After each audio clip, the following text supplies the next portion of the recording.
Haleluya, kita melanjutkan pengajaran ya. Memasuki kitab Ulangan pasal ke-13.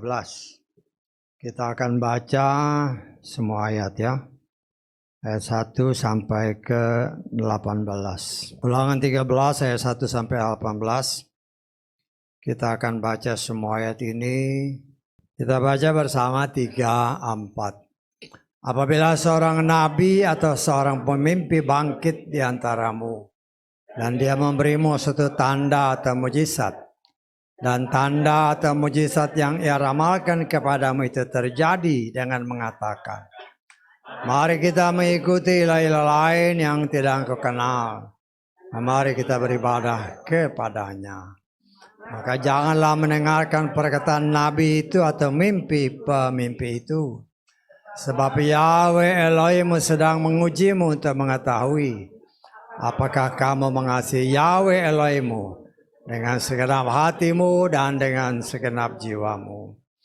Kamu harus hidup mengikuti Yahweh Elohimmu. Kamu harus takut akan Dia. Kamu harus memelihara perintah-perintahnya. Kamu harus mendengarkan suaranya. Kamu harus beribadah kepadanya. Kamu harus bergantung kepadanya.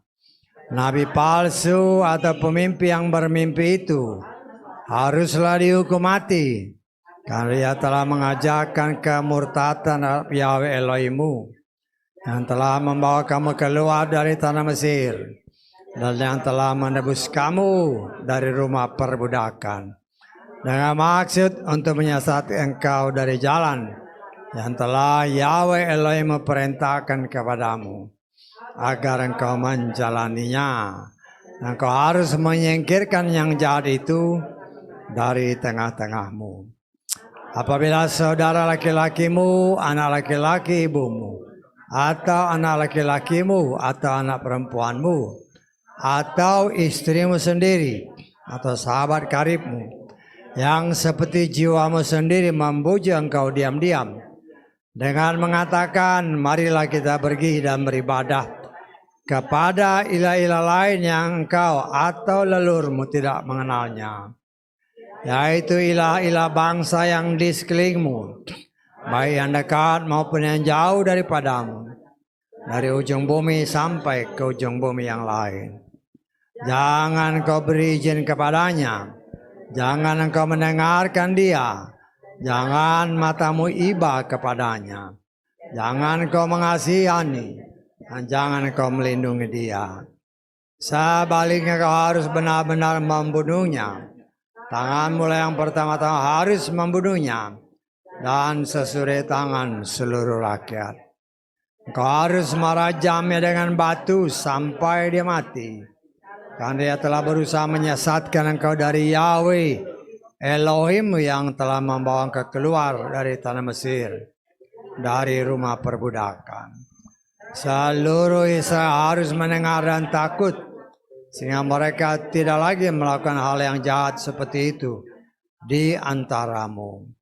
Apabila dalam salah satu kotamu yang Yahweh Elohimmu berikan kepadamu untuk mendiaminya di sana, engkau mendengar seorang berkata, beberapa pria ketua orang Dursila telah tampil dari antaramu dan telah menyesatkan mereka yang tinggal di kotanya, dengan mengatakan, marilah kita pergi dan melayani ilah-ilah lain yang tidak kamu kenal.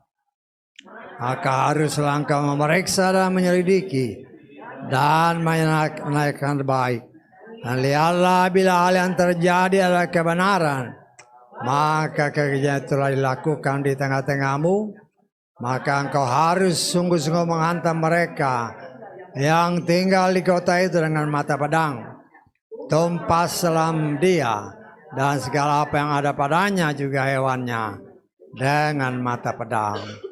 Engkau harus mengumpulkan semua barang jarahan di tengah-tengah lapangan, lalu membakar kota itu dengan api beserta seluruh barang jarahannya di hadapan Yahweh Elohimmu. Semua itu akan tetap menjadi timuran puing selama-lamanya dan tidak akan dibangun kembali. Jangan ada satupun dari barang bakti itu yang melekat di tanganmu. Supaya Yahweh berbalik dari nyala murkanya dan dia memberikan belas kasihannya kepadamu. Dan merahmati engkau dan membuat engkau bertambah banyak. Seperti yang telah dia bersumpah kepada leluhurmu.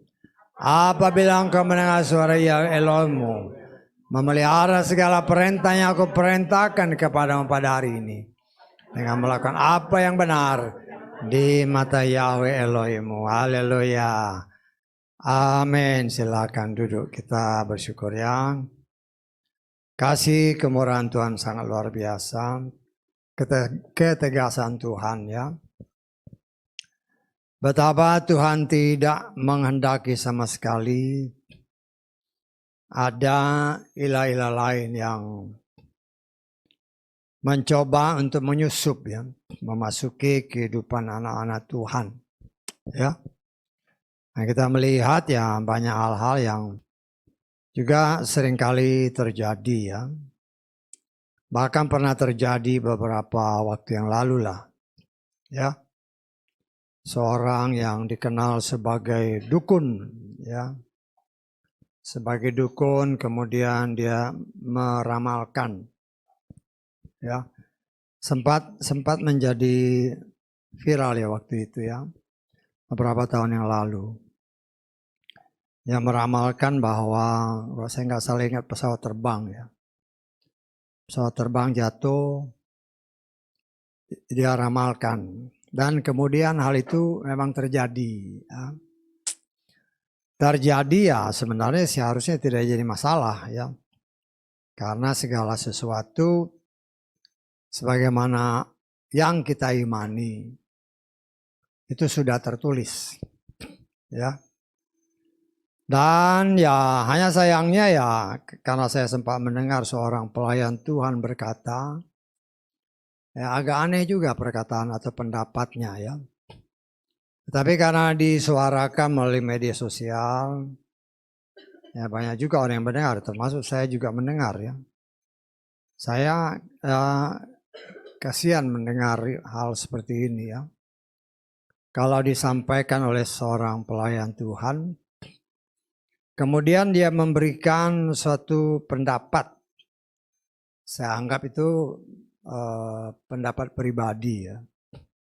Ketika ada orang yang bertanya, bagaimana itu Pak? Kok dukun bisa tahu? Kalau nanti pesawat ini jatuh terus mati semua. Ya kalau dia berpatokan kepada firman, ya firman Tuhan kan katakan. Segala sesuatu sudah tertulis, tetapi pendapatnya aneh.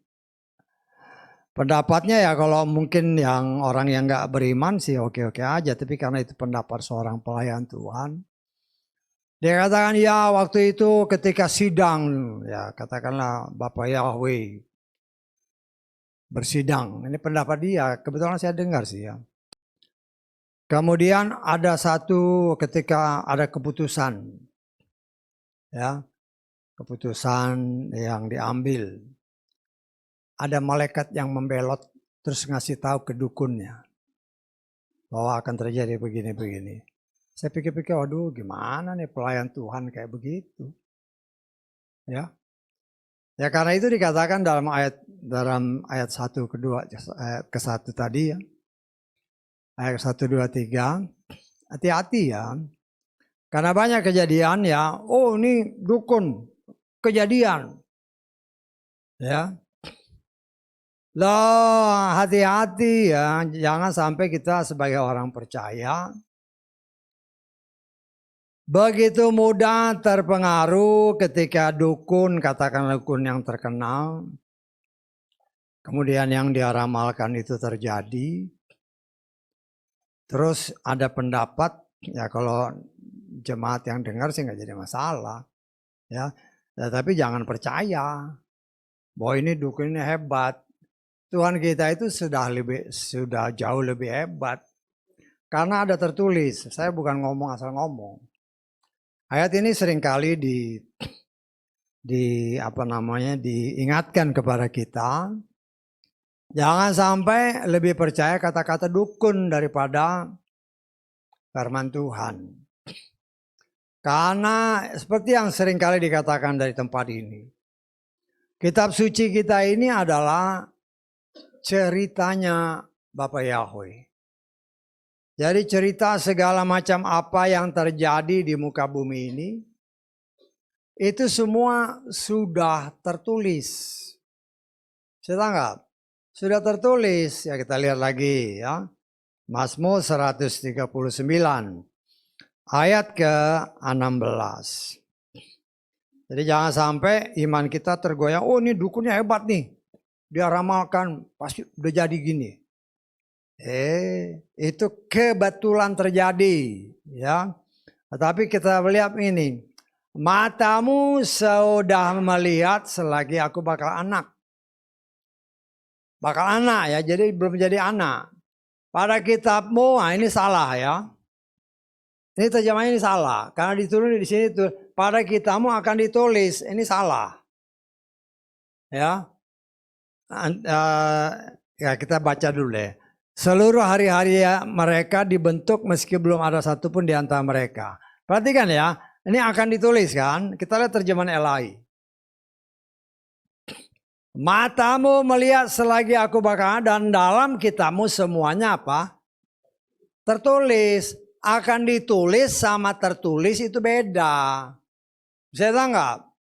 Jadi semuanya itu dari sejak penciptaan Kejadian 1 ayat 1 sampai Wahyu pasal ke-22 ayat 21. Itu semua kejadian. Di langit, di bumi, bahkan di sorga itu sudah tertulis. Jangan ya kan tadi dan ayat-ayat tadi pemimpi ataupun apa tadi katakan pemimpi atau nabi atau manusia ngomong ini pasti kebetulan terjadi terus kemudian engkau percaya dengan kata-kata itu. Itu semua sudah tertulis. Kalau itu kebetulan terjadi ya hanya kebetulan. Karena nabi ataupun pemimpi dia bukan orang yang maha tahu, ya. Apalagi kalau dilanjutkan orang ini yang mendapatkan mimpi, kemudian mimpinya terjadi sesuai dengan apa yang kenyataan terjadi, kemudian dia membawa atau merayu orang untuk percaya dan menyembah kepada ilah lain, hati-hati. Tuhan kita itu Tuhan yang Maha Kuasa. Karena itu berkali-kali di tempat ini ya, dinyatakan ya ceritanya Bapa Yahweh itu sudah tertulis dari Kejadian 1 ayat 1 sampai Wahyu 22 ayat 21. Ya jadi ya kita jangan sampai tergoyahkan ada orang nih peramalnya hebat nih. Ya sudah. Jangan sampai terkecoh. Ya. Jadi kita harus sangat berhati-hati ya.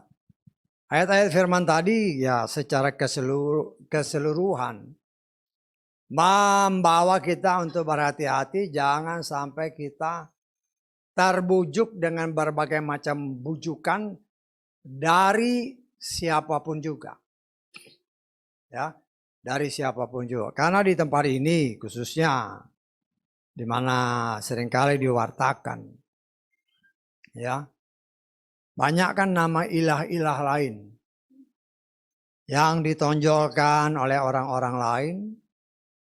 Kemudian orang lain membujuk engkau untuk mengikutinya. Ya, kan sering kejadian suami istri. Ya. Kemudian mungkin istrinya atau suaminya dibujuk oleh keluarga. Kan sama aja. Di sini nyembah Yesua, di sana nyembah Yesus, sama aja. Hati-hati, itu ilah lain ya. Saya berani katakan nama Yesus itu ilah lain bagi kita. Kenapa? Karena ada tertulis dalam 2 Korintus pasal ke-11 ayat ke-4 kita lihat. Jadi jangan sampai kita tertipu. Karena kejadian banyak seperti itu. Kan sama aja. Nggak bisa. Tidak sama. 2 Korintus 11 ayat 4. Sebab sesungguhnya kalaupun ada yang memberitakan Yeshua yang lain. Yeshua yang lain siapa? Karena Yeshua itu nama juru selamat kita dalam bahasa Ibrani. Jangan diterjemahkan ke bahasa lain. Saya berani menafsirkan yang dimasukkan di sini oleh si Paulus kemungkinan besar adalah nama Yesus. Ya, kenapa saya katakan gitu? Kalau saudara pelajari sejarah, ya, atau saudara mungkin ya sekarang ada Mbah Google, ya, ketik aja, ya. Dulu ini kan agama Kristen itu satu. Ya, yang disebut Katolik sebenarnya. Baru nanti zamannya si Martin, ya, dia protes, akhirnya jadi Protestan. Tapi sebelumnya dulu agama Katolik. Agama Katolik itu sejarah membuktikan bahkan sampai sekarang mereka memakai bahasa apa dalam liturgi mereka itu pakai bahasa Latin. Soalnya ketika catat bahasa apa yang dipakai dalam gereja Katolik, bahasa Latin. Ya, ke Roma Katolik itu kayak kok kerajaan Roma berkuasa di di daerah Israel sana. Kan pada zaman Yeshua itu sudah dalam kekuasaan Roma. Saya tanggap. Ya. Lah kemungkinan besar karena yang berkuasa itu, ya minggu lalu kan kita dengar khotbah kan. Penguasanya ini yang merubah nama orang. Kemarin masih enggak minggu lalu kan. Ya termasuk nama Sang Juru Selamat. Karena itu jangan heran karena pengaruh agama yang waktu itu ya banyak dikuasai oleh Roma. Ya. Nah, mereka memakai nama ya Inri itu.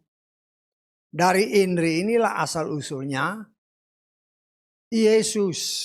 Ya itulah karena di Indonesia ini orang begitu gampang ditipu oleh pelayan Tuhan.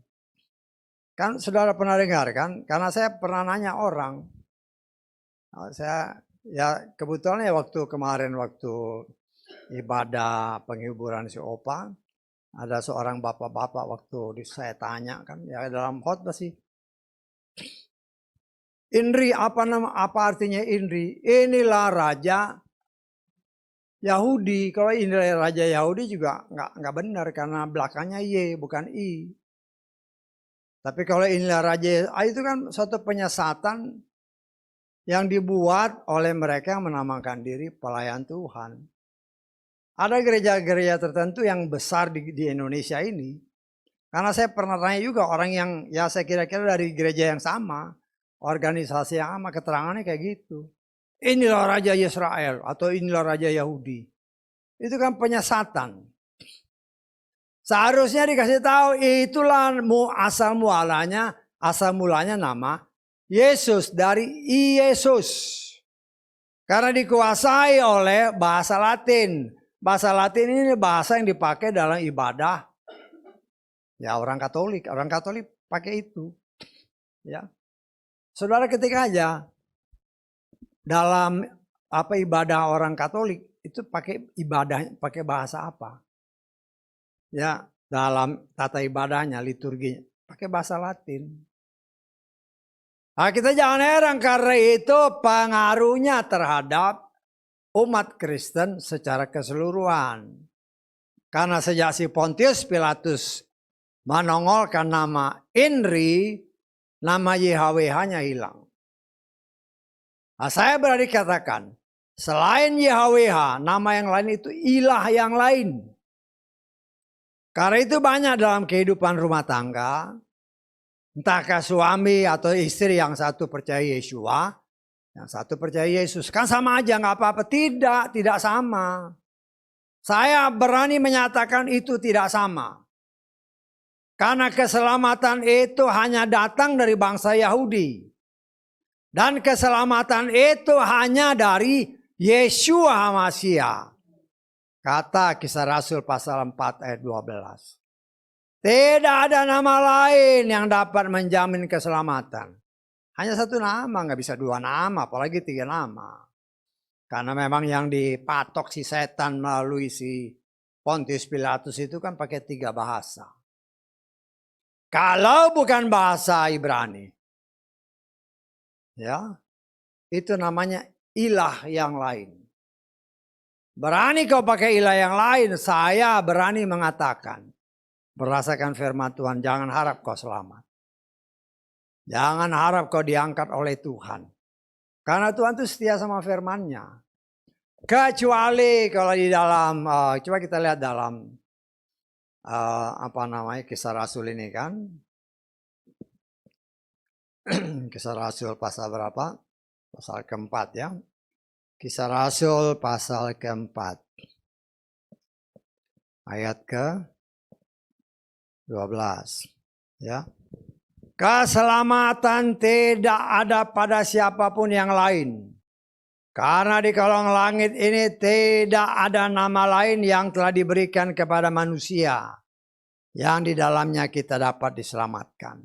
Tidak disebutkan di kolong langit tidak ada nama-nama lain. Cuma nama aja, bukan nama-nama. Jadi hanya satu nama. Nggak bisa dikatakan Yeshua alias Yesus alias Yesus, nggak ada ayatnya gitu. Karena malaikat yang dikirimkan Tuhan, dia bilang kepada si Maria sama si Yusuf, kasih nama Yeshua. Karena di dalam nama Yeshua itu ada nama Yahweh. Dalam nama Yesus nggak ada nama Yahweh. Dalam nama Yesus nggak ada nama Yahweh. Nah, jadi kita harus berhati-hati karena satu ayat dengan ayat lainnya, firman Tuhan yang seringkali kita baca yang pernah menjadi tulisan di depan sini, ya, akulah Yahweh, tidak ada juru selamat selain aku. Itu tertulis dalam kitab yang kita sebut kitab Perjanjian Lama. Apa yang ditulis di sana tidak boleh berubah walaupun ditulis dalam Perjanjian yang baru. Ya. Hanya karena memang nama itu rahasia. Tetapi Yeshua berulang kali coba menyingkapkannya. Aku datang dalam nama Bapakku. Loh, siapa nama bapaknya? Ya, sayangnya kan orang Kristen di Indonesia nggak ngerti siapa bapaknya. Kalau saudara tanya orang Kristen, pasti hafal doa Bapa kami kan. Bapa kami di sorga, nanya sama mereka, siapa nama bapakmu? Bingung mereka. Kasihan kan? Kasihan kalau kita tanya sama orang dia doa Bapa kami, kita tanya, siapa nama bapakmu? Ya, mereka bingung kan, mereka tidak tahu dan mereka tidak mau belajar untuk mengetahuinya. Yesus mengajarkan doa Bapa kami kepada siapa? Kepada saudara-saudaranya orang Israel. Orang Yesaya ketika diajari doa Bapa kami, dia ngerti siapa bapaknya. Karena guru besar mereka si Mose, ketika Bapak Yahweh menyatakan kepada Mose, ya, bangsa Israel adalah anakku yang sulung. Artinya Bapak Yahweh memperkenalkan kepada Mose, dialah bapaknya. Orang Israel tahu siapa nama bapaknya. Dan kita pun tadinya ya sama aja dengan orang-orang itu. Tetapi sebagaimana tertulis akan ada waktunya. Ya, tadi saudara perhatikan nggak ayat-ayat pembukaan tadi kita lihat ya. Dalam Mazmur ke-22 tadi. Ayat ke-22 ayat 27. Orang yang rendah hati. Saya punya ayat 27 tapi di sini 26, ke 28. Nah, ini 28 coba lihat. Ya. Seluruh ujung bumi akan ingat dan berbalik kepada Yahweh. Ini sudah ditulis ribuan tahun yang lalu. Karena itu di dalam kitab Sefanya ya. Dalam kitab Sefanya pun sudah ya dinubuatkan oleh Tuhan. Dikatakan dalam Sefanya. Pasal ke berapa ini? Pasal ketiga ayat ke-9. Tetapi sesudah itu, perhatikan.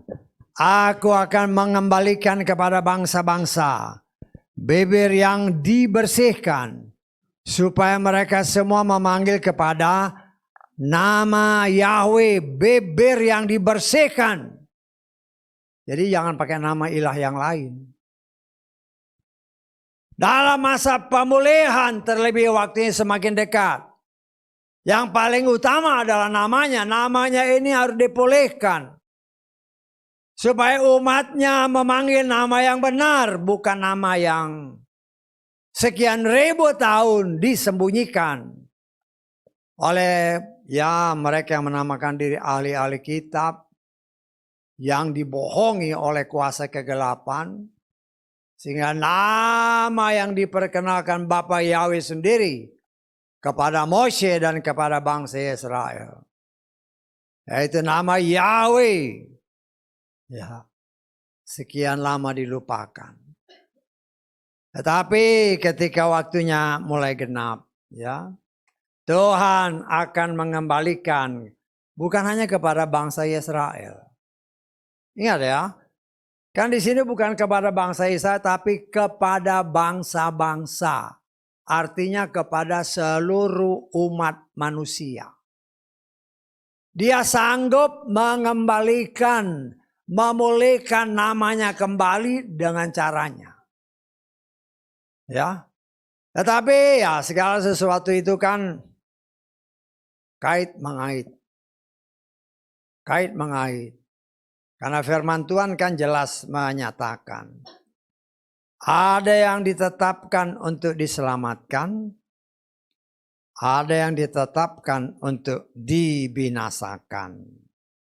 Nah, terus bagaimana untuk orang yang telah ditetapkan untuk dibinasakan? Ya, kita lihat Roma pasal ke-10 ayat ke-13. Sebab setiap orang yang berseru kepada nama Yahweh, dia akan selamat. Dengan kata lain, berdasarkan Efesus 1 ayat ke-4, Tuhan sudah menentukan siapa yang selamat. Dan di dalam suratan Petrus siapa yang akan dibinasakan. Karena dia Elohim yang maha tahu. Ya. Dan bagi orang yang sudah ditetapkan untuk diselamatkan. Ketika Tuhan mengembalikan bibir yang bersih. Atau bibir yang dibersihkan. Maka mereka akan memanggil nama yang benar. Tapi kalau orang yang sudah ditetapkan untuk dibinasakan, ya, nggak mungkin mereka memanggil nama Yahweh. Saya tangkap. Ya, kita kan harus lihat kait-kaitnya. Karena orang yang berseru kepada nama Bapa Yahweh akan selamat. Dengan kata lain, walaupun nama itu diberitakan, mereka tetap tidak percaya. Kenapa? Lu ini. Karena mereka sudah ditetapkan untuk dibinasakan. Jadi tidak mungkin mereka percaya, apalagi memanggil nama yang kudus. Ya, nah kita bersyukur. Semua adalah kasih karunia. Memang banyak yang dipanggil. Ya, banyak yang dipanggil. Banyak orang yang menamakan diri orang Kristen. Tapi banyak yang tidak mengenal siapa Tuhannya, siapa juru selamatnya. Karena sekian ribu tahun paling sedikit setelah Pontius Pilatus meletakkan 3 nama di kayu salib. Penyesatan mulai terjadi ketika itu. Apalagi yang berkuasa waktu itu kan Roma. Ya. Nah, seperti yang tadi dikatakan pada awal. Roma itu kan boleh dikatakan identik dengan Katolik, makanya dikatakan Roma Katolik. Lah kalau Katolik identiknya dengan bahasa Latin. Karena itu nama Yeshua yang adalah bahasa Ibrani. Ya, seperti yang dikatakan minggu lalu, tergantung penguasanya. Ingat gak yang minggu lalu? Ya, lo penguasanya bilang pakai nama Yesus. Karena itu yang dikenal adalah Inri. Nama Yeshua seolah-olah hilang lenyap. Nama yang bukan dari sorga, justru itu yang dimunculkan oleh si setan melalui kaki tangannya. Ya, setelah sekian ribu tahun nama itu terus didengung-dengungkan dan sudah dianggap sebagai kebenaran. Nama yang palsu sudah dianggap sebagai kebenaran. Ya. Kan luar biasa cara Tuhan untuk menyingkapkannya bagi kita yang hidup akhir zaman. Ya. Kita lihat dalam 1 Timotius pasal ke-6 ayat 20-21. Hal-hal seperti ini kan Tuhan singkapkan. Supaya kita mengerti ya Tuhan itu berencana untuk memulihkan. Ayat 20. Mulai 1 Timotius 6. Hai Timotius, jagalah apa yang telah dipercayakan, seraya menghindari percakapan kosong yang duniawi dan pertentangan mengenai pengetahuan yang tergolong palsu. Pengetahuan palsu, ya. Sudah tahu palsu, diakui. Ya. Yang karena mengaku udah tahu palsu diakui. Lah itulah nama yang Inri yang disebarluaskan. Itu satu nama yang dipalsukan oleh si jahat melalui si Pontius Pilatus. Saya ya selama hidup ini, boleh saya katakan selama hidup lah ya. Ya. Apalagi saya dulu kan pernah di asrama Katolik. Ya, di salib itu nggak pernah ada nama YHWH. Saya nggak tahu apa saudara pernah lihat di salib tulisannya YHWH. Nggak pernah lihat saya. Nggak tahu saudara ya, saya nggak pernah lihat. Ya, sejak saya masuk asrama Katolik di Cipanas sana. Ya. Tahun berapa itu? Tahun 60-an. Apa ya tahun 60-an lah. Ya. Nggak pernah tulis ada YHWH, yang ada Inri. Satu kebohongan diagung-agungkan, ditonjol-tonjolkan, akhirnya sudah diakui sebagai kebenaran. Loh karena sudah diakui sebagai kebenaran, beberapa orang akhirnya menyimpang dari iman. Itu terjadi. Itu terjadi apalagi gereja, dengan giatnya justru menyangkali nama yang kudus. Yahweh itu sesat. Karena itu Yeshua berkata, Paulus atau si Yohanes Pembaptis berkata kepada orang Farisi, ahli-ahli Torah, ahli-ahli kita, engkau keturunan ular biludak. Nah itu kan berlaku sampai sekarang, ahli-ahli kitab mengelabui umat.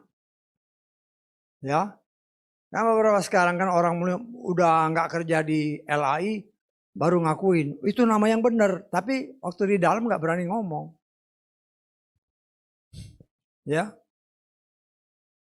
tetapi kita mengucap syukur itu semua bagian dari rencana pemulihan Tuhan bagi semua umat Tuhan. Ya. Ya, semoga Tuhan mengampunilah penyesat-penyesat yang duduk sebagai penguasa-penguasa, penerjemah-penerjemah yang membuat kebohongan, kepalsuan. Ya. Sehingga ya kalau mereka bagian daripada umat pilihan Tuhan, mungkin masih di dalam waktu Tuhan mereka keluar dari tempat itu mulai mengakui seperti yang beberapa waktu yang lalu terjadi. Bertobat dengan sungguh-sungguh ya mungkin masih bisa selamat. Karena dia termasuk orang yang menyesatkan begitu banyak orang. Tapi kita mengucap syukur itulah penggenapan apa yang dikatakan baik kitab Mazmur pasal 22 tadi maupun kitab Sefanya. Dia akan mengembalikan, dia akan memberikan bibir yang dibersihkan.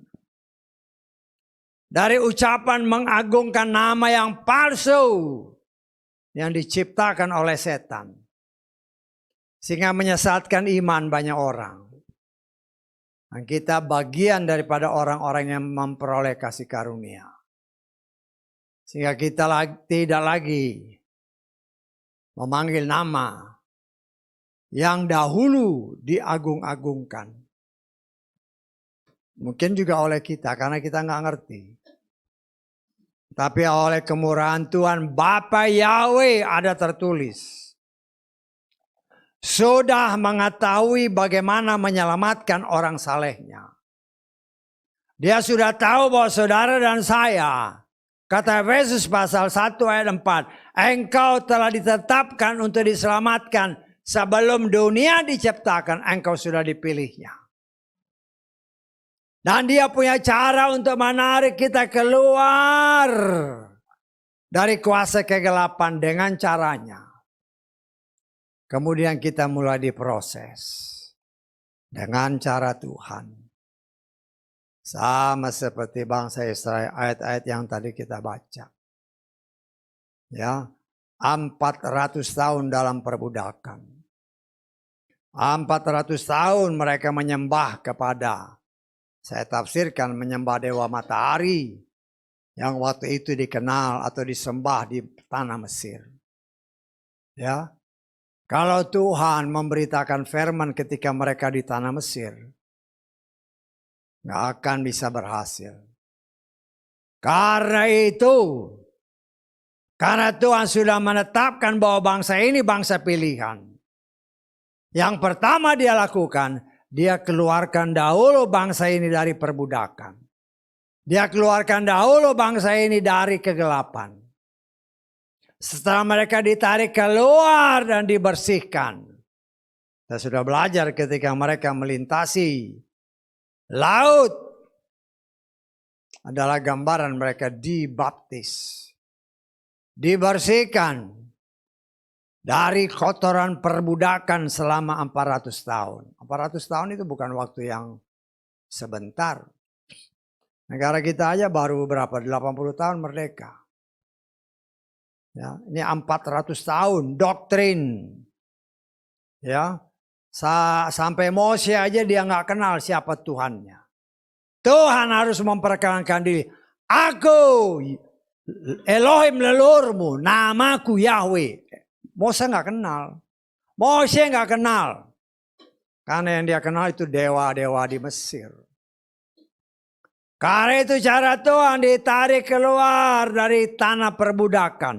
Ditarik keluar dari kegelapan, menggenapkan apa yang banyak tertulis. Mereka dipindahkan dari dalam gelap kepada terang. Setelah dipindahkan ke terang, baru mulai Tuhan mendidik mereka. Tuhan berikan ketetapan, aturan, perintah dan ketetapan, yaitu Torahnya. Untuk mulai memproses jiwa mereka yang dipenuhi dengan penyembahan berhala. Ya, jangan heran ketika mereka menjalani proses yang Tuhan kerjaan, sedikit-sedikit nyembah berhala. Sedikit-sedikit nyembah berhala. Ya, karena itu yang sudah tertanam ratusan tahun. 4 generasi. Tetapi cara Tuhan dia proses. Ya, dengan cara yang luar biasa.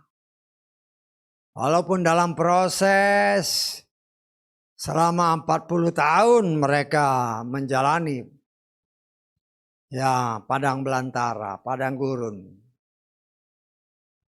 Boleh dikatakan semua orang-orang yang laki-laki yang dihitung yang berumur 20 tahun ke atas yang keluar dari tanah Mesir. 603.550 orang yang dihitung. Hanya 2 yang selamat. Hanya 2 yang bisa masuk ke tanah perjanjian. Yosua dan Kaleb. Belum termasuk perempuannya. Kalau termasuk perempuannya, saya tafsirkan lebih dari 1 juta orang selama 40 tahun dibinasakan Tuhan. Ya. Untuk apa? Itu bagian daripada proses pemurnian. Selama 40 tahun kita sudah belajar 40 berbicara. Air berbicara pembersihan, berbicara firman Tuhan. Tetapi selama proses yang Tuhan tetapkan, sebagian besar gagal.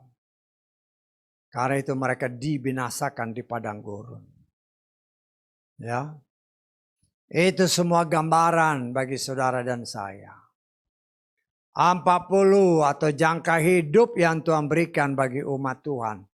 Termasuk saudara dan saya yang hidup pada zaman akhir ini. Ya, Tuhan berikan kepada kita kesempatan untuk diproses. 40 berbicara waktu yang Tuhan berikan untuk diproses, dibersihkan oleh firman Tuhan. Ya, dulu kita menyembah, sama kan? Bangsa Israel dulu menyembah dewa matahari. Kita juga dulu menyembah Tuhan yang tidak dikenal oleh bangsa Israel. Dengan cara Tuhan yang luar biasa, dia proses. Dia bersihkan dengan firman, dia bersihkan dengan air. Dan karena kita adalah bagian umat pilihan yang sudah ditetapkan untuk diselamatkan. Ketika proses pembersihan dilakukan, kita bisa memanggil nama yang kudus. Menggenapkan Sefanya maupun kitab Mazmur tadi. Ya. Karena dengan nama itu, dengan nama yang benar, dengan firman yang benar. Tubuh, roh, dan jiwa saudara dan saya terus-menerus dibersihkan. Ya, karena itu dalam ayat-ayat firman Tuhan tadi, kita lihat ayat keempat dari Ulangan pasal 13. Ulangan pasal 13 ayat 4. Kamu harus hidup mengikuti Yahweh. Kamu harus takut akan Dia. Ya. Kamu harus hidup. Ya. Ikut. Ikut ya. Nah, mengikuti. Saudara pernah lihat kereta api enggak? Pasti pernah lah. Kereta. Ya. Kepalanya di depan kan, lokomotifnya di depan. Ya. Kita ini gerbong-gerbongnya. Jalurnya sudah tetap satu aja itu. Ya. Kemana kepalanya pergi, ya kita ngikut aja terus. Ya. Lah inilah yang Tuhan kehendaki saudara saya kemanapun dia ataupun firman Tuhan. Membawa kita ikut tanpa protes. Nah, bangsa Israel kan waktu di padang gurun banyak protesnya. Ya. Tuhan mau saudara dan saya ikut. Karena Tuhan punya rencana yang indah. Tuhan punya rancangan-rancangan yang indah, kata kitab Yeremia. Ya, kita lihat ya, Yeremia pasal berapa tuh? 29 ayat ke, lihat ya. Yeremia 29 ayat ke 11.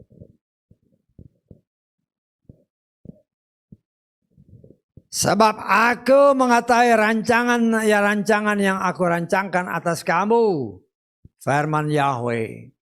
Rancangan damai sejahtera bukan kejahatan, untuk memberikan kepadamu masa depan dan harapan.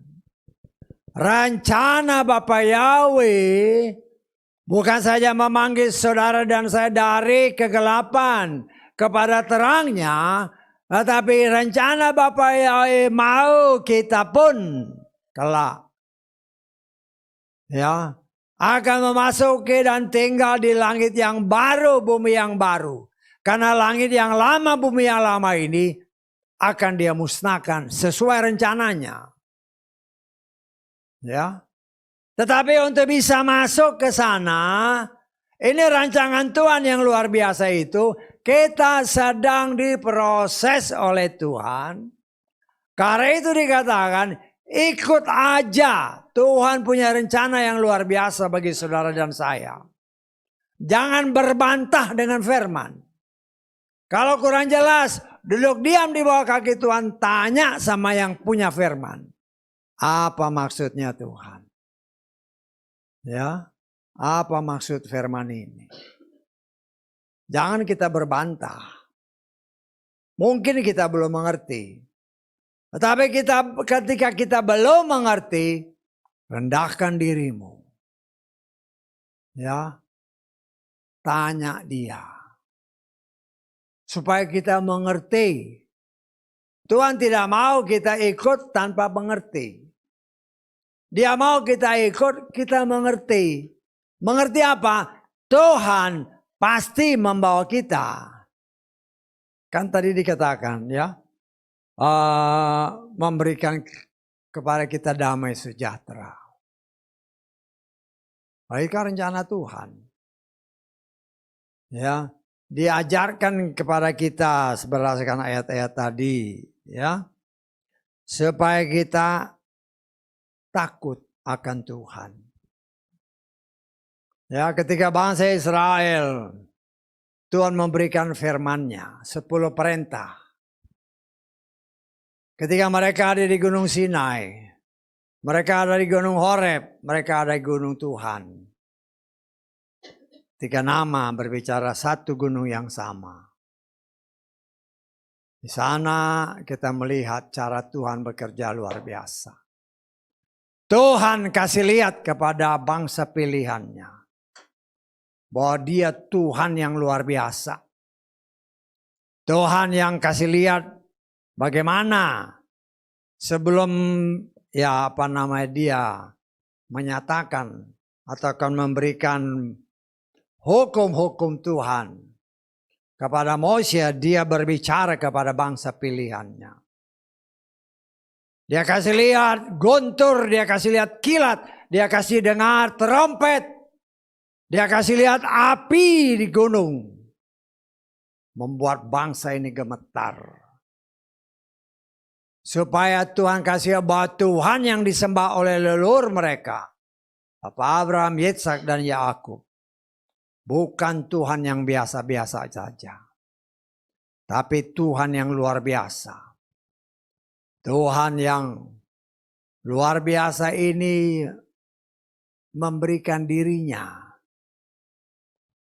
Menyatakan kepada bangsa pilihan, aku ini bapakmu. Dan dia ngomong, bangsa Israel adalah anakku. Artinya dia menyatakan, akulah bapakmu. Mau kasih lihat bahwa dia, bangsa ini mempunyai bapa yang sangat kuasa.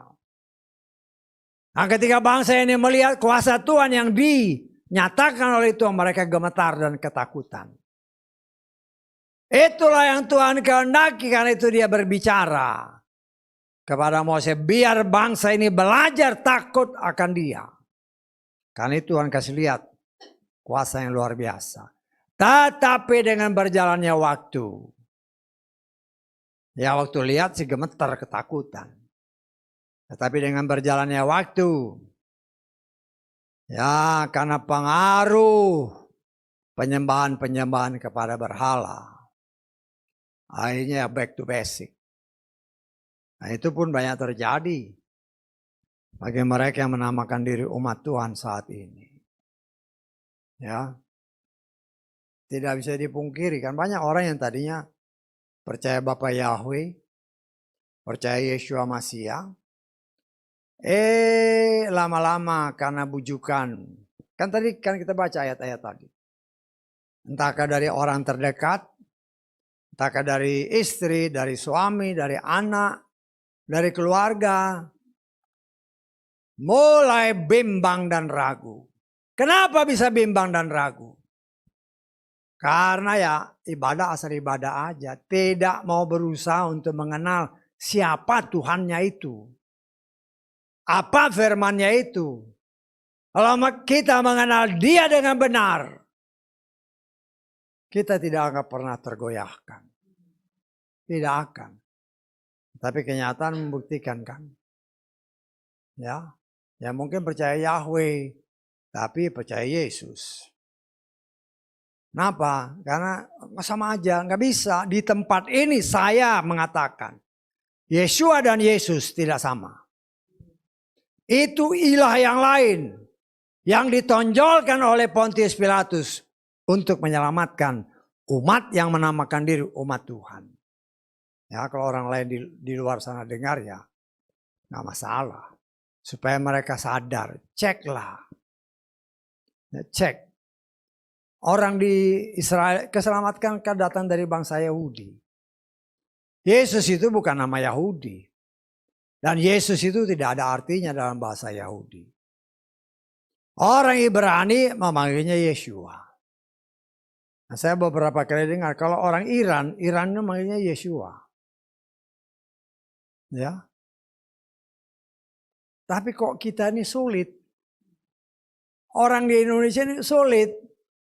Sekali Yesus tetap Yesus. Ya, masuklah kau ke tempat yang sudah ditetapkan karena engkau nggak percaya kepada nama yang menyelamatkan.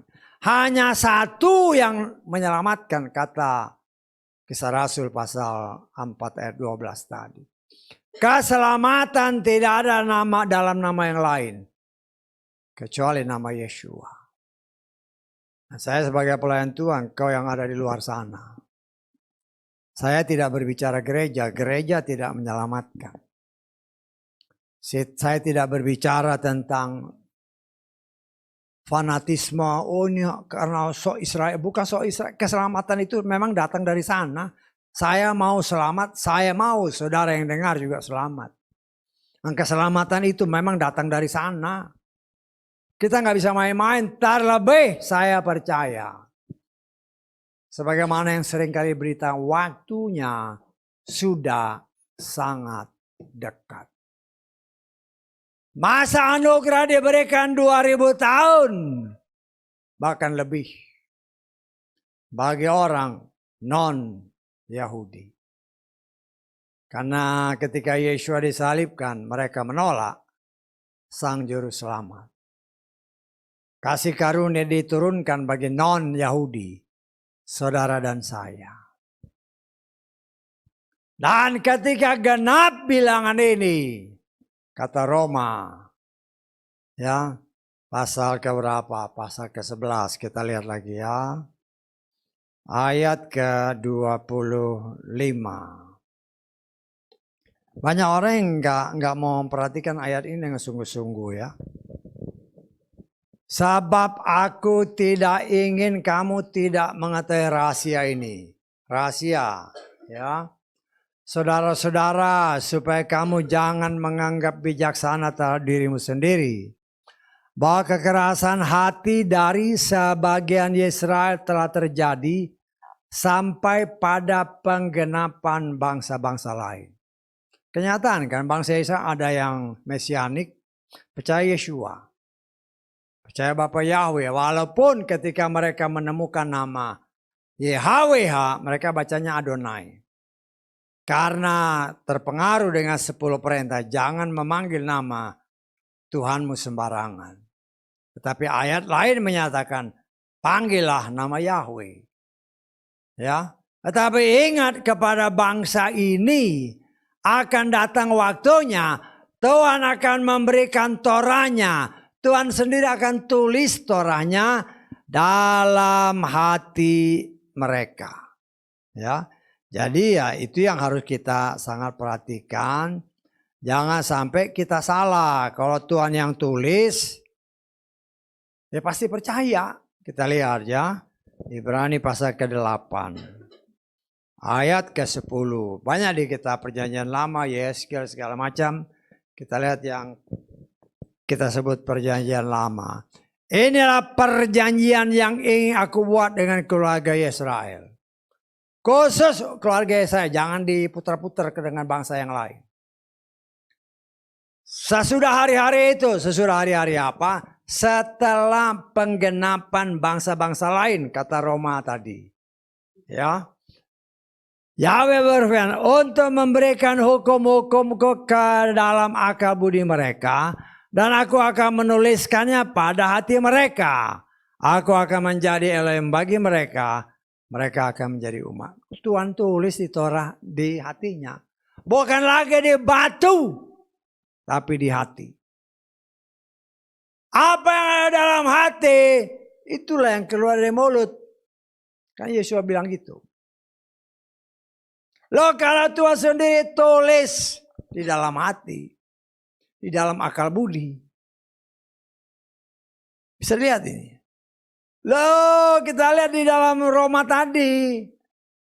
Karena yang ditulis itu langsung oleh Tuhan. Maka terjadilah apa yang dikatakan tadi dalam Roma 11. Ayat ke-26.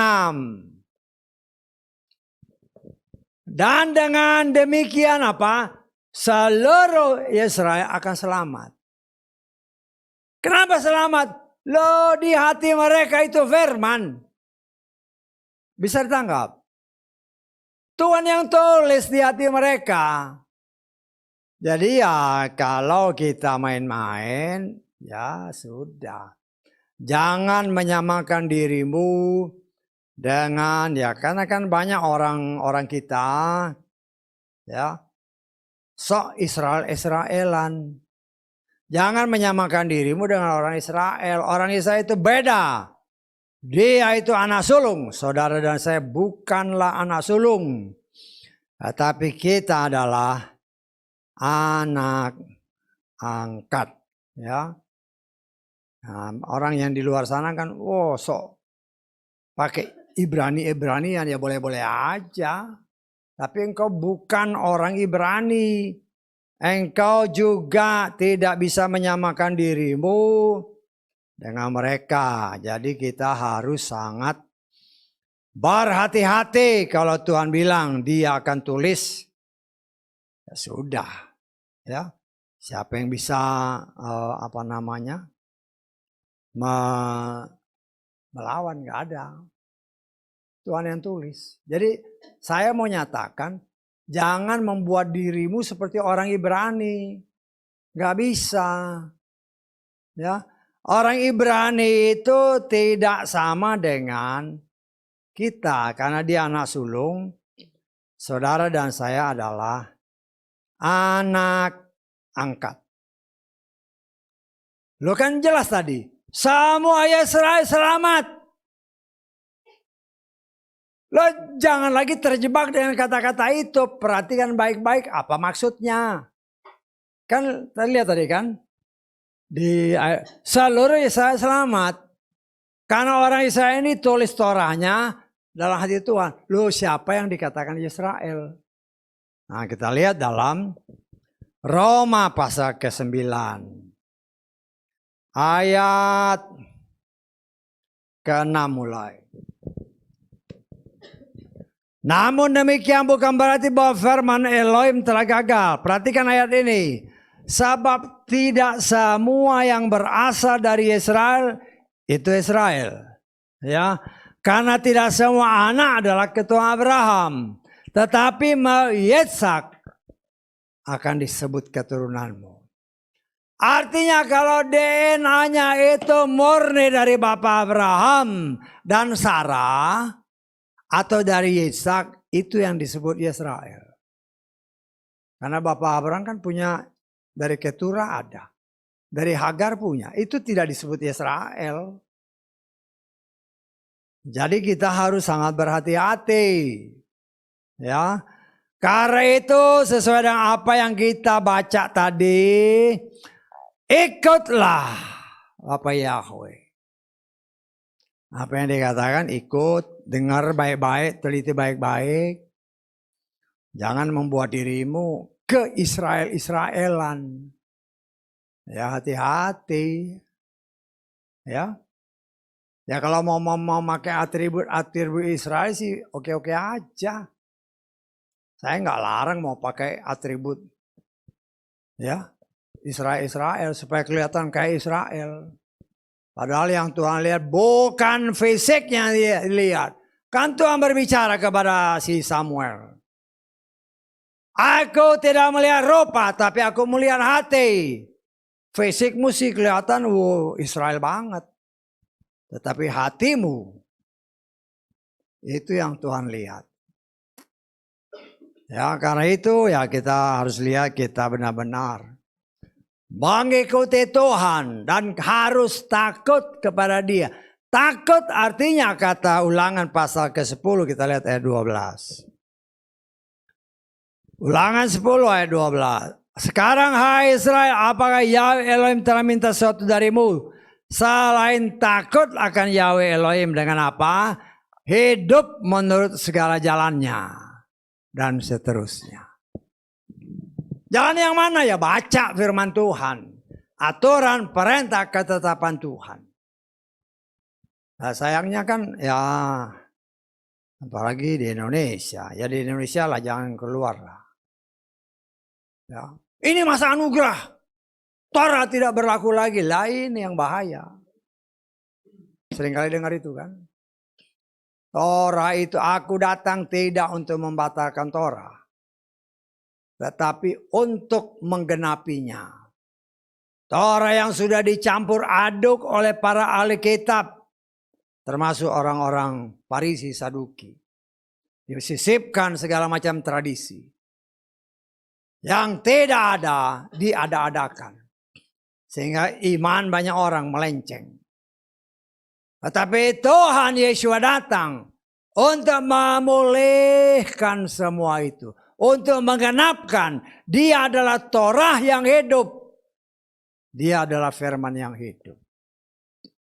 Dia datang untuk apa? Untuk menyelamatkan kita. Apa yang tidak mampu kita lakukan. Itu yang diambil alih oleh dia. Kita lihat Roma pasal ke-8. Hati-hati ya, baca Roma 8 ini ayat ini benar-benar. Kita lihat mulai ayat, kita baca mulai ayat 1 lah ya. Oleh karena itu sekarang tidak ada penghukuman bagi mereka yang ada di dalam Hamasias Yeshua. Yang tidak hidup menurut daging tetapi menurut roh. Jangan main asal tangkap aja. Yang hidup di dalam firman. Kalau kita hidup di dalam firman. Nggak ada penghukuman. Bisa tanggap. Karena yang menghukum itu kan yang mengadili. Apa? Firman yang mengadili. Bukan aku yang menghakimi kata Yeshua. Tetapi firman yang aku katakan. Itulah yang menghakimi. Saya tangkap nggak? Loh kalau kita hidup di dalam firman, ya otomatis tidak ada penghukuman. Kemudian lanjut. Sebab hukum roh kehidupan di dalam Hamasya telah membebaskan aku dari hukum dosa dan maut. Kata kita hidup di dalam dia, selamat pasti. Ya, nah, perhatikan ayat 3 ini. Perhatikan ayat ini baik-baik. Ya, kalau ada orang bilang, Torah itu nggak berlaku, perhatikan ayat ini baik-baik. Ya. Sebab apa yang Torah tidak mampu, yang olehnya dia selalu menjadi lemah karena daging, Elohim dengan mengutus putranya sendiri dalam keserupaan dengan daging dosa dan sehubungan dosa telah menghukum dosa dalam daging. Ini terjemahannya ngawur nih ya. Saya baca terjemahan Lugas. Sebab apa yang tidak mampu dilakukan manusia berdasarkan Torah. Saya tanggap. Yang tidak mampu dilakukan manusia, Torah, manusia ini nggak mampu melakukan Torah. Ya, bukan semua, kan ada hal yang kita nggak bisa lakukan. Yang tidak bisa dilakukan ini, ya, akibat kelemahan tubuh dagingnya, Elohim telah menghukum dosa di dalam tubuh daging itu dengan mengutus putranya. Yang kita tidak mampu lakukan, itu diambil alih oleh Yeshua. Dipakukan di kayu salib.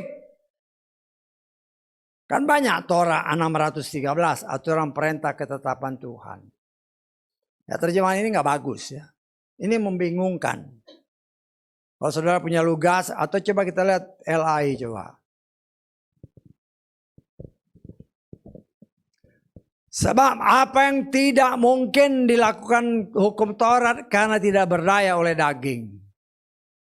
Ya. Telah dilakukan oleh Tuhan dengan mengutus anaknya sendiri. Sama seperti manusia berdosa untuk menghapuskan dosa.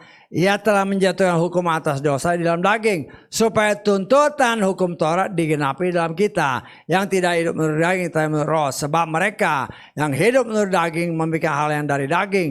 Baik yang hidup menurut roh memikirkan hal dari roh. Yang kita tidak mampu. Kan pengakuan Petrus sendiri. Kita sendiri nggak mampu. Yang kita tidak mampu itu yang diambil alih oleh Yeshua. Kita lihat Kisah Rasul pasal 15. Ayat ke-10. Oleh karena itu sekarang mengapa kamu menceboi Elohim untuk meletakkan pada leher para murid satu kuk yang baik para leluhur kita maupun kita sendiri nggak mampu. Yang kita tidak mampu itu diambil alih oleh Yeshua. Inilah anugerah. Diambil alih, dipakukan di kayu salib dengan dia. Karena itu dikatakan keselamatan itu anugerah. Karena sesungguhnya dosa kita ditanggung oleh dia. Ya. Karena itu kita belajar untuk sungguh-sungguh mengerti akan firman Tuhan. Kita harus memelihara perintah-perintahnya. Kita juga dikatakan dalam Ulangan 13 tadi ayat ke-4. Coba lihat. Kamu harus hidup mengikuti Yahweh. Elohim, kamu harus takut akan dia. Kamu harus memelihara perintahnya. Kamu harus mendengarkan suaranya. Yesaya menyatakan, ya, berikan kami telinga seorang murid yang tajam. Bisa tanggap? Kita lihat dalam Yesaya berapa itu? Yesaya pasal ke 50, lihat ya, coba kita, ya 50. Ayat keempat. Tuhan Yahweh telah memberikan kepadaku lidah seorang murid untuk mengetahui, untuk menolong orang yang letih dengan sepatah perkataan. Dia membangunkan pagi demi pagi, dia mempertajam telingaku untuk mendengar seperti seorang murid. Iman datang dari pendengaran akan firman. Saya katakan ada 3 suara yang seringkali ada dalam kehidupan manusia. Suara Tuhan atau suara Roh Kudus. Suara hati dan suara setan. Saya sih berdoa aja, Tuhan berikanku kemampuan untuk mendengar suaramu. Yang lain saya nggak peduli. Karena suara yang lain, suara setan, karena suara hati itu bisa membohongi kita. Tapi kalau kita pertajam mendengar suara Tuhan, suara itu yang akan membimbing kita menuju kepada keselamatan. Tapi tergantung dari kita masing-masing. Mau mendengar suara siapa? Ya kita hidup di tengah dunia dengan berbagai macam situasi kondisi. Yesus berkata, minta, maka kan ya saya minta. Dalam doa saya minta bagi diriku dan bagi kita. Supaya diberikannya kepada kita kemampuan untuk mendengar suara Tuhan dan mengikutinya. Dan dapat dikatakan mohon mengabaikan suara yang lain. Karena suara yang lain itu bisa menipu, bahkan seringkali bisa menipu. Dan membawa kepada kesesatan. Tetapi kalau suara Tuhan tidak mungkin menipu. Bagaimana kita bisa membedakan suara Tuhan dan bukan suara Tuhan? Kalau dia tidak bertentangan dengan satu ayat pun firman, pasti dari Tuhan. Dan suara Tuhan itu pasti menguatkan, pasti membangun, pasti menghibur, pasti memberikan jalan keluar. Kalau itu tidak terjadi, berarti itu bukan suara Tuhan. Yang seringkali susah dibedakan antara suara Tuhan dengan suara hati. Karena banyak orang, aduh hati kecilku bilangnya kayak gini. Lah udah. Berarti bukan suara Tuhan yang kau perhatikan. Nah itulah yang seringkali dapat menyesatkan mereka yang menamakan diri umat Tuhan.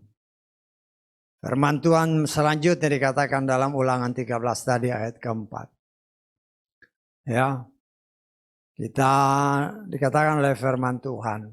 Ulangan 13 ayat 4. Harus memelihara perintah-perintahnya, harus mendengar suara, harus beribadah kepadanya. Ya.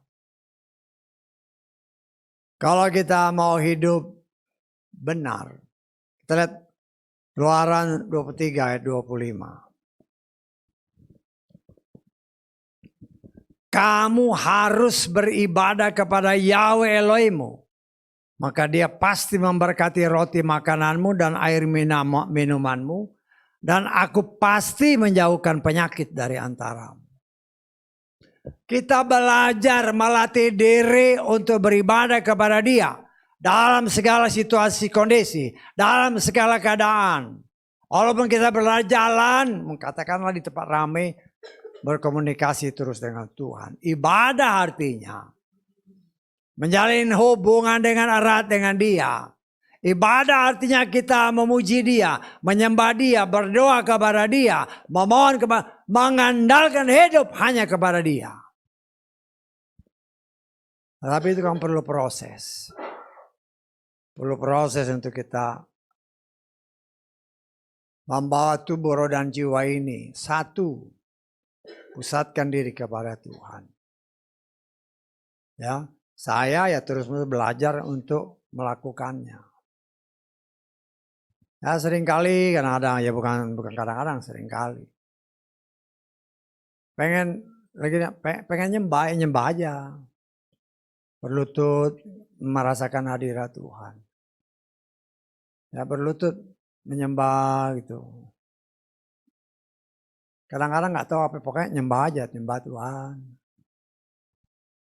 Ya merasakan hadirat Tuhan. Kadang-kadang ini pengen nyembah, ya nyembah aja.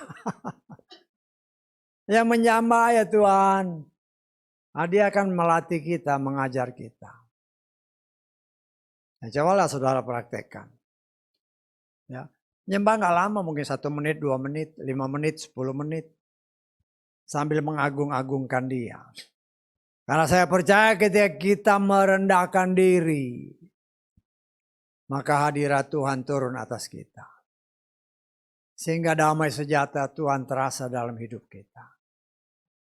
Ya di mana ada hadirat Tuhan, di sana ada damai sejahtera. Di sana ada sukacita. Dunia berusaha mencengkeram kita. Dengan berbagai macam permasalahan, pergumulan, tantangan, pencobaan. Tetapi apabila kita benar-benar belajar untuk merendahkan diri di bawah kaki Tuhan. Dalam segala situasi kondisi dan mempraktekkan apa yang dia katakan. mengucap syukurlah dalam segala hal. Pujilah Tuhan dalam segala keadaan. Maka apa yang kita lakukan itu akan sanggup merubah suasana. Di mana ada terang, kegelapan dengan sendirinya hilang lenyap. Di mana ada hadirat Tuhan, kesusahan akan hilang lenyap. Kita merasakan damai sejahtera. Dan kalau kita hidup di dalam Dia, ya apa yang tadi dikatakan kan? Kalau kita hidup di dalam Dia, kenapa ada kesusahan, permasalahan itu kan bagian dari hukuman. Kenapa saya katakan? Kan tadi dalam Roma 8 ayat 1. Coba kita Roma 8 ayat 1. Oleh karena sekarang tidak ada penghukuman bagi mereka yang ada dalam Mesias. Kenapa kita merasakan susah? Merasakan kepahitan? Karena dosa. Bisa ditangkap? Tetapi apabila kita membawa diri kita masuk dalam hadirat Tuhan, maka kuasa-kuasa yang berasal dari si jahat yang mencoba untuk menggentarkan kita tidak akan pernah bisa menjamah kita.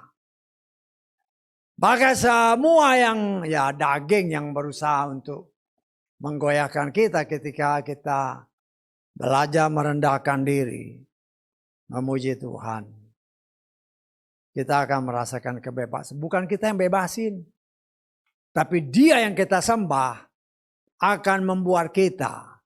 Kan jelas, kalau saudara artikan ini dengan lebih luas, tidak ada penghukuman. Kenapa dihukum? Karena dosa. Tetapi kalau kita hidup di dalam Dia, artinya dosanya hilang. Saya tanggap. Kalau dosa itu tidak ada lagi dalam hidup kita, walaupun kita masih hidup di tengah dunia, maka damai sejahtera yang kita rasakan. Sukacita yang kita rasakan. Hanya masalahnya, masih belum kita bisa lakukan itu setiap saat. Ketika kita keluar, katakan ketika kita menyembahkan, ya biasanya kan mungkin masuk kamar sendiri. Begitu keluar kamar, ya sudah. Pengaruh dunia yang ditangkap oleh indera kita. Karena itu kita belajar. Sehingga di dalam segala situasi kondisi, di dalam segala keadaan, kita tetap hidup di dalam Dia. Di dalam firman. Memuji Dia, walaupun dalam suasana bagaimana, memuji Dia, menyembah Dia. Walaupun dalam hati, mengundang hadirat Tuhan dalam hidup kita. Maka kita akan merasakan sukacita, damai sejahtera. Walaupun dunia mencoba menghancurkan kita. Tetapi kuasa Tuhan akan memelihara kita. Sehingga kita, oleh kasih kemurahan Tuhan, dapat bertahan sampai Dia menjemput kita. Kan waktunya tidak lama lagi. Ya kalau seandainya apa yang dikatakan minggu lalu suatu kebenaran. Walaupun saya tidak katakan secara pasti tanggalnya. Tapi kan kita boleh nafsir-nafsir. Ya. Kenapa saya bilang Paskah? Karena bangsa Israel itu keluar dari tanah Mesir. Paskah. Tetapi ketika mereka masuk ke tanah perjanjian, itu juga Paskah. Kita lihat dalam Yosua. Pasal ke-5 ayat ke-10. Bani Esa berkemah di Gilgal dan menyiapkan Paskah pada hari yang ke-14 pada bulan itu.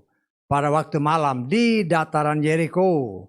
Mereka makan gandum masak dari hasil negeri itu pada hari sesudah Paskah. Yakni roti tidak beragi dan gandum panggang pada hari yang sama. Lalu berhentilah mana itu. Semakin hari semakin terlihat kan. Keluar dari tanah perbudakan Paskah. Masuk ke tanah perjanjian juga Paskah. Apakah itu ada kaitan dengan waktu kedatangannya? Ya, karena Paskah itu kan pas hari kematian Yeshua. Ya, tapi itu juga hari di mana kita dibersihkan oleh Tuhan. Ya, ya masalahnya bukan ya anytime kalau kita siap. Ya kalau Tuhan beri umur panjang sampai kita masa pengangkatan, puji Bapa Yahweh. Itulah yang kita rindukan. Tetapi kapanpun waktunya, terus latih diri. Mengikuti Tuhan seperti kereta api mengikuti lokomotifnya. Jangan keluar dari rel. Engkau keluar dari rel, engkau celaka. Kata Ulangan tadi kan, mengikuti Yahweh. Karena lokomotif ini, dia punya tujuan yang pasti. Hanya satu jalan untuk menuju kepada tujuan. Tetap ada takut akan Tuhan, artinya mengikuti aturan perintah ketetapannya. Dengan pertolongan Roh Kudus, kita tetap berjalan dalam firman-Nya. Tetap menghormati hadiratnya, tetap beribadah kepadanya. Jangan tertipu dengan tawaran-tawaran dunia. Karena hukuman-hukuman yang tadi kita baca. Berani engkau beribadah kepada ilah lain.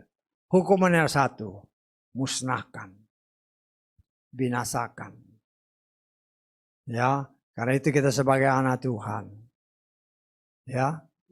Tuhan tidak mau diduakan. Dia mau kita hanya memandang kepada Dia dan beribadah kepada Dia. Karena Dia mau saudara dan saya selamat.